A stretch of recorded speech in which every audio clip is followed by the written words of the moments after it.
Hello friends, welcome back to my channel learn English with Haris. Guys, जैसा कि आप जानते हैं कि हम पार्ट्स ऑफ स्पीच के रास्ते पे हैं। We are on the way of the parts of the speech. पिछली वीडियो में हमने पढ़ा था नाउन के बारे में। जो पहला पार्ट था नाउन, जैसा कि नाउन में हमने क्या पढ़ा था कि एक ऐसा वर्ड जो रेफर करता है किसी लिविंग बीइंग को, किसी प्लेस को या किसी थिंग को, वो नाउन कहलाता है। गाइज, आज हम दूसरा पार्ट पढ़ेंगे जो है प्रोनाउन। आज हम आगे चलेंगे, आज हम पढ़ेंगे प्रोनाउन के बारे में। तो गाइज, सबसे पहले समझते हैं कि प्रोनाउन होती क्या है। गाइज, ऐसे समझिए कि प्रोनाउन एक ऐसा वर्ड है जो हम नाउन की जगह यूज करते हैं। डेफिनेशन में आपको समझाता हूं, डेफिनेशन से आपको समझाता हूं। अगर मैं डेफिनेशन की बात करूं तो a pronoun is a word that is used instead of a noun that has already been talked about. Example मैं आपको देता हूं गाइज, इस पहली सेंटेंस आपको इसका डेफिनेशन का मतलब बता देता हूं। डेफिनेशन का मतलब यह है कि प्रोनाउन एक ऐसा वर्ड है जो हम नाउन की जगह पर यूज करते हैं, ठीक है, जिसके बारे में एक बार बात हो चुकी हो। एग्जाम्पल देता हूं, एग्जाम्पल से आप इसको बेहतर समझेंगे। देखिए, अगर मैं बात करूं, अभिषेक एक अच्छा लड़का है, अभिषेक इज अ नाइस बॉय, अभिषेक मेरा दोस्त है, अभिषेक इज माई फ्रेंड, अभिषेक दिल्ली में रहता है, अभिषेक लिव्स इन दिल्ली। अब मैं आपसे ये बात कह रहा हूं, अब मैंने आपको यहाँ पे नाउन क्या है, सबसे पहली बात नाउन क्या है, अभिषेक, क्योंकि अभिषेक एक व्यक्ति का नाम है तो वो एक नाउन है। अब गाइज, मैं आपसे बार बार कह रहा हूं अभिषेक अच्छा लड़का है, अभिषेक मेरा दोस्त है, अभिषेक दिल्ली में रहता है। तो क्या कोई एक ऐसा वर्ड है जो मैं बार बार मुझे अभिषेक का नाम ना लेना पड़े और आपको समझ भी आ जाए कि मैं अभिषेक के बारे में बात कर रहा हूं? पहली बार जब मैं बात की शुरुआत करूंगा तब तो मैं बताऊंगा हाँ मैं अभिषेक की बात कर रहा हूं, लेकिन उसके बाद जो मैं अभिषेक अभिषेक कह रहा हूं, क्या उसकी जगह मैं कोई ऐसा वर्ड रख सकता हूं, ऐसा वर्ड बोल सकता हूं जिससे आपको समझ भी आ जाए कि मैं अभिषेक की बात कर रहा हूं और मुझे अभिषेक का नाम भी ना लेना पड़े? हाँ गाइज, ऐसा वर्ड है, वो है ही। मैं ही का यूज यहाँ पे कर सकता हूं जो कि एक प्रोनाउन है। तो कहने का मतलब यही है कि एक ऐसा वर्ड जो हम नाउन की जगह यूज कर सकें, जिसके बारे में एक बार बात हो चुकी हो, उसे प्रोनाउन कहते हैं। जैसे कि आई, ही, शी, यू, दे, ये सब प्रोनाउन ही होते हैं, ये सब प्रोनाउन ही कहलाते हैं, ठीक है। तो अब मैं कैसे बोल सकता हूं कि Abhishek is a nice boy, he is my friend, he lives in Delhi. तो अब मैं इसको सेंटेंस को ऐसे बनाऊंगा। अब गाइज आगे बढ़ते हैं। अब प्रोनाउन की कुछ कैटेगरीज भी हैं, जैसे subjective pronoun, objective pronoun, possessive pronoun, reflexive pronoun. घबराने की जरूरत नहीं है, घबराने की बात नहीं है कि ये होती क्या है। आपको सिर्फ इनका बेसिक समझना है कि इनका मतलब समझना है कि होता क्या है, ठीक है। ज्यादा डिटेल में नहीं जाना, जितना हम डिटेल में जाएंगे उतना ही हम स्पीकिंग पे फिर ज्यादा फोकस नहीं हो पाता, हम इन्हीं चीजों में उलझ जाते हैं कि ये रिफ्लेक्सिव, ऑब्जेक्टिव, ऐसे नहीं समझना, इसको एक अलग तरह से समझना है आपको, ठीक है। सिर्फ इन बातों का मतलब समझना है कि मतलब क्या होता है, ठीक है। अभी आप इसको ऐसे देखिए, और ये सब प्रोनाउन कहलाते हैं। बस इसको ऐसे रखिए कि हाँ ये सब प्रोनाउन है, आपको मेनली इनका मतलब याद करना है कि हाँ मतलब होता क्या है, ठीक है। मोटा मोटा मैंने आपको प्रोनाउन का मतलब समझा ही दिया है। अब बढ़ते हैं गाइस आगे प्रोनाउन का। सबसे पहले देखते हैं सब्जेक्टिव प्रोनाउन। सेंटेंस में सब्जेक्ट की तरह यूज होने वाली प्रोनाउंस को सब्जेक्टिव प्रोनाउन कहते हैं। अच्छा गाइस, सबसे पहले सब्जेक्टिव, मैंने कहा सब्जेक्टिव प्रोनाउन, ऑब्जेक्टिव प्रोनाउन। सबसे पहले हमें यह समझना है कि एक सेंटेंस में सब्जेक्ट और ऑब्जेक्ट होते क्या हैं, ठीक है। जैसे ऑब्जेक्टिव प्रोनाउन जो सेंटेंस में ऑब्जेक्ट की तरह यूज हो, उन्हें ऑब्जेक्टिव प्रोनाउन कहते हैं। अब सबसे पहले यह समझना जरूरी है कि हाँ एक ऑब्जेक्ट और सब्जेक्ट एक सेंटेंस में होता क्या है। सिंपल रखिए, सिंपल इसको ऐसे समझिए कि एक सेंटेंस में जिस भी व्यक्ति के बारे में सबसे पहले बात होगी वो हमारा सब्जेक्ट होगा। अगर उस सेंटेंस में किसी दूसरे व्यक्ति की बात हो रही है तो वो हमारा ऑब्जेक्ट होगा।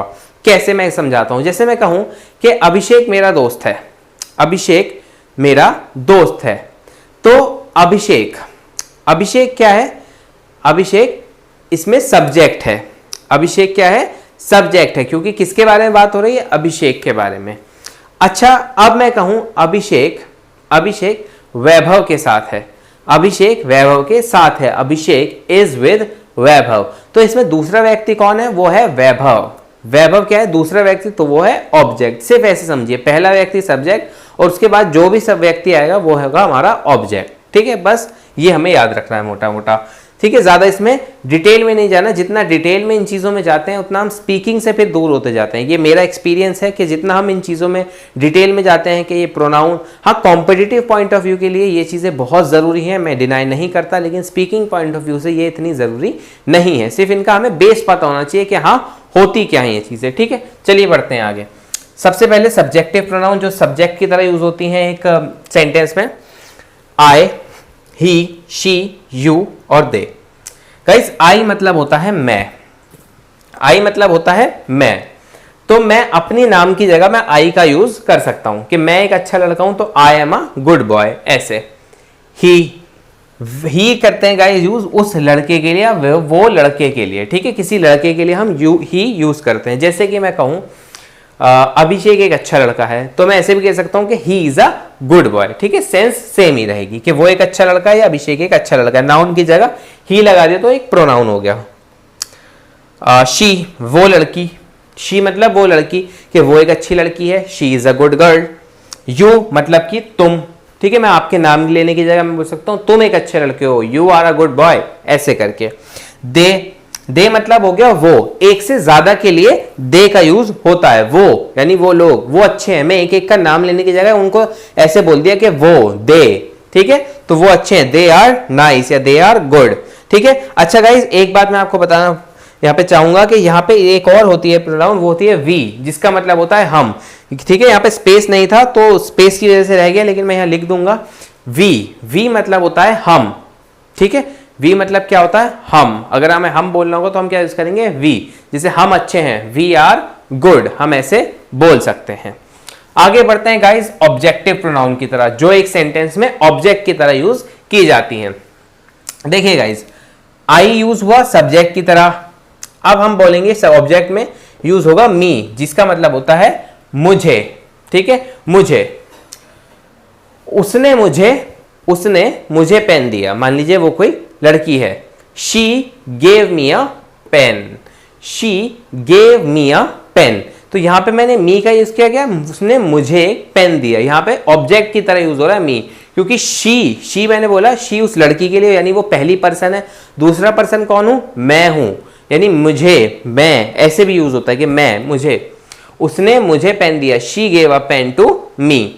हिम वो हिम मतलब उसका सेंस आता है, ठीक है, उसको का सेंस आता है, यानी लड़के के लिए यूज होता है, ठीक है। अब मैं बताता हूं कैसे उसको का सेंस आता है, ऐसे समझिए। अब एग्जांपल समझ आएगा, क्योंकि हर चीज थोड़ा सेंस पे भी आप ध्यान दिया करिए कि कैसे आएगा, बाकी आप जितनी प्रैक्टिस करेंगे उतना ही इंग्लिश फ्लुएंट होती है, ठीक है। जैसे हिम, मैंने उस लड़के को या उसको पेन दिया है, वो लड़का है, तो मैं बोलूंगा I gave a pen to him, I gave a pen to him, him यानी वो लड़का उस लड़के को, ठीक है। आई यहाँ पे सब्जेक्ट हो गया, यानी मैं, पहला पर्सन मैं हूं ना, मैंने पेन दिया उसको, तो वो उसको हो क्या हो गया, सेकेंड सब ऑब्जेक्ट हो गया, तो मैंने पेन दिया उसको, I gave a pen to him. मैंने उस लड़की को पेन दिया, वैसे हर मतलब होता है उस लड़की को, I gave a pen to her, I gave a pen to her, ऐसे बनेगा। यू मतलब तुम, लेकिन देखिए एक बात समझिए, यू सब्जेक्ट में भी ऐसे ही रहेगा और ऑब्जेक्ट में भी सेम ऐसे ही रहेगा, ठीक है। अच्छा, मैंने तुम्हें पेन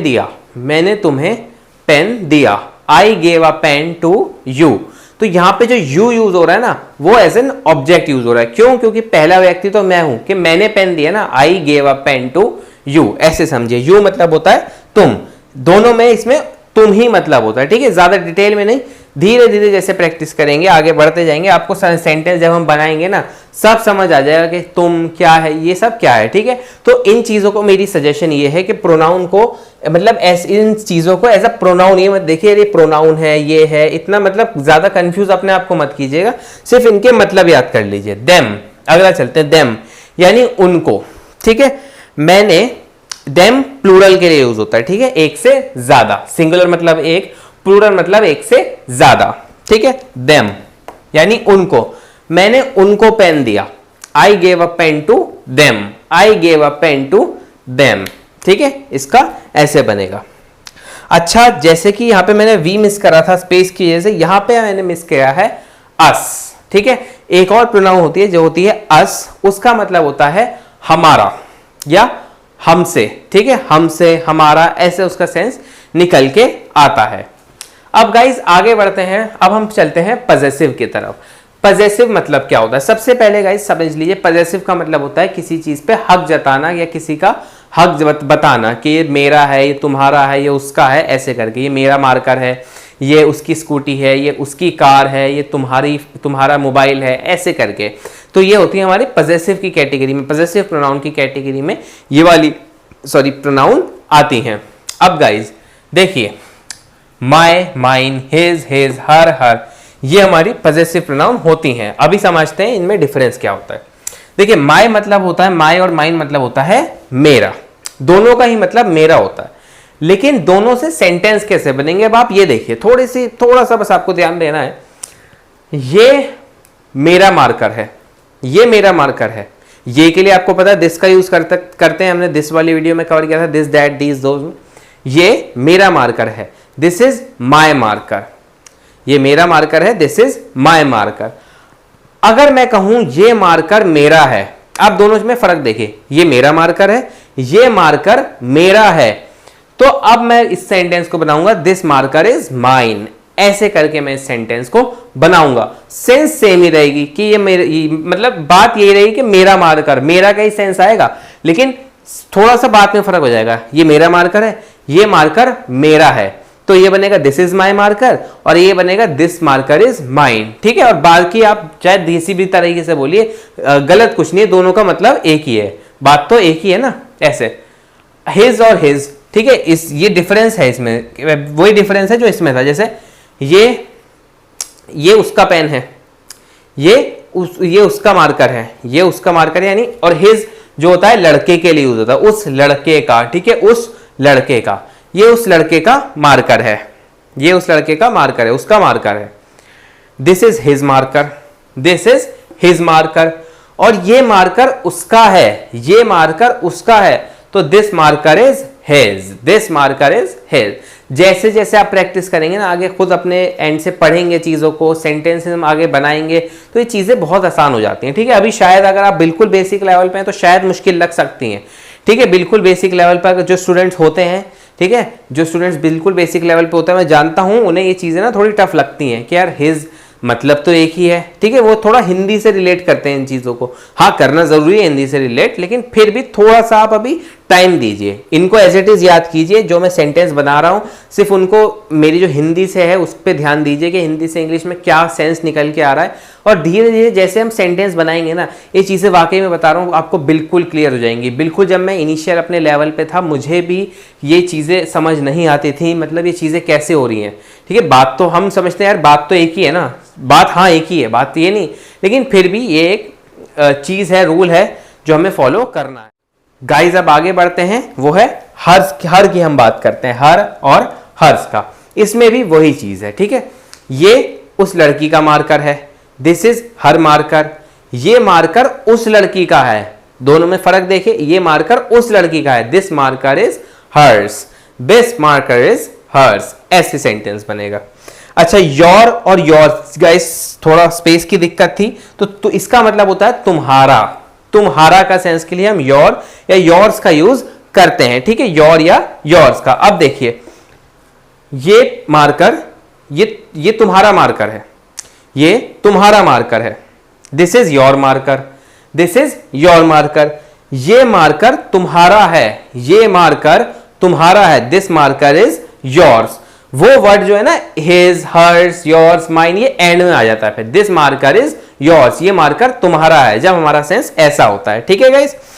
कंफ्यूज नहीं होना, मैं बार बार ये कह रहा हूं, कंफ्यूज नहीं होना, एज इट इज इन चीजों को याद कर लीजिए। सेंटेंस बना रहा हूं उससे अब उसको लिख लीजिए, और नोट्स बनाना देखिए बहुत जरूरी है।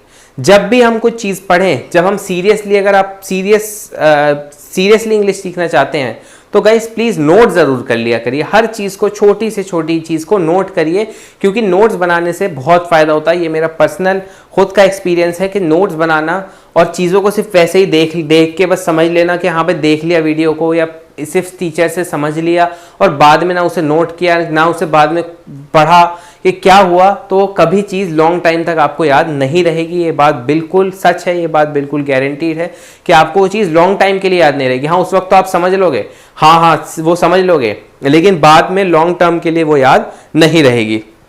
आगे बढ़ते हैं। देयर और देयर्स, जिसका मतलब होता है उनका, ठीक है, उनका।